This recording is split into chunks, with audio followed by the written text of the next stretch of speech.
తరలిరాని లోకాలకు తరలిపోయిన ఆత్మీయులకు ఘనమైన ఫేర్వెల్ ఇవ్వాలని కోరుకుంటుందో సంస్థ. పుట్టెడు బాధను దిగమింగి పోయినోళ్ల జ్ఞాపకాలు కలకాలం తమతోనే ఉండాలని ఆశపడుతున్న వారి కోరికను తీరుస్తోంది. పరమపదం చేరుకున్న వారికి తాజ్మహల్ స్థాయిలో కాకుండా తమకు ఉన్న దాంట్లోనే సమాధులను కట్టిస్తున్నారు. మతమీదైనా చావులోనూ కలిసి ఉండేలా సమాధులను ప్లాన్ చేస్తోంది కడపలోని క్రైస్తవుల సమాధుల తోట.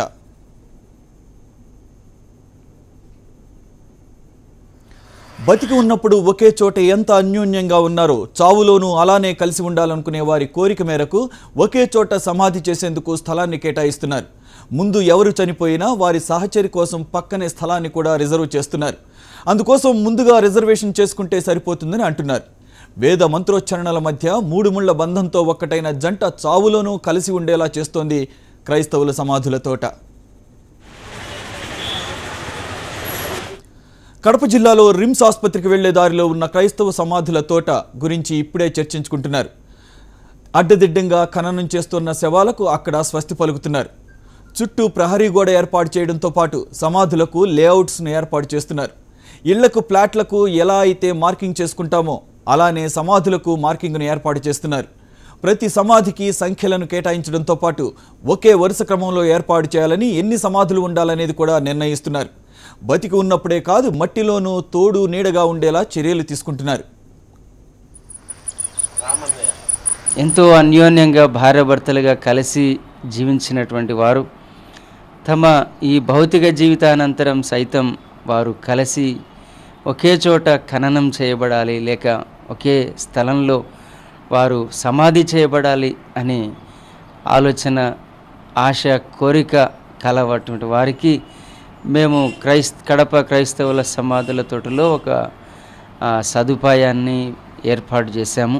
సో ఇప్పటికే చాలామంది 15 సమాధుల పైబడి రిజర్వ్డ్ చేసుకున్నారు. మరి అలా వారి అభిమానాన్ని గౌరవిస్తూ మేము కడప రిమ్స్ దగ్గర ఉన్న క్రైస్తవుల సమాధుల తోటలో ఏర్పాటు చేశాము.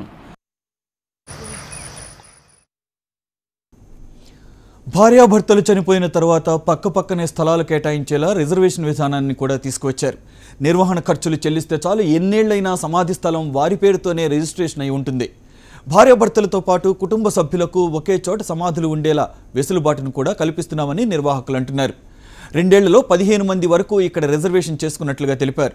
శ్మశానాలకు స్థలం దొరక్క అడ్డదిడ్డంగా ఎక్కడ పడితే అక్కడ ఖననం చేస్తుండడంతో కొంతకాలానికి అవి కనిపించకుండా పోతున్న పరిస్థితిలో ఈ పద్ధతికి డిమాండ్ పెరిగింది.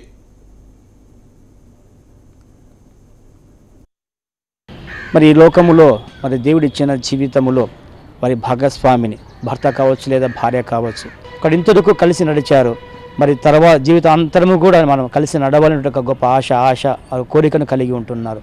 కాబట్టి ఈ కోరికను మరి మన్నిస్తూ ఈ రీతి ఒక ఏర్పాటును సమాధుల తోటలో వారు చేయడం జరిగింది. కాబట్టి ఆ సమాధి ప్రక్కనే ఒక రిజర్వేషన్ అనేటువంటి ఒక చిన్నది ఒక ఏర్పాటును కలిగించి మరి ఎవరైతే ముందుగా అలాంటి కోరిక కలిగిన వారు రిజిస్ట్రేషన్ చేయించుకొని తగినటువంటి ఏదైనా రుసుము ఉంటుంది, చిన్నగా కొద్దిగా రుసుము చెల్లించి మరి దాన్ని రిజర్వ్ చేసుకొని అది ఎదురు చూసేవారు ఉంటూ ఉన్నారు.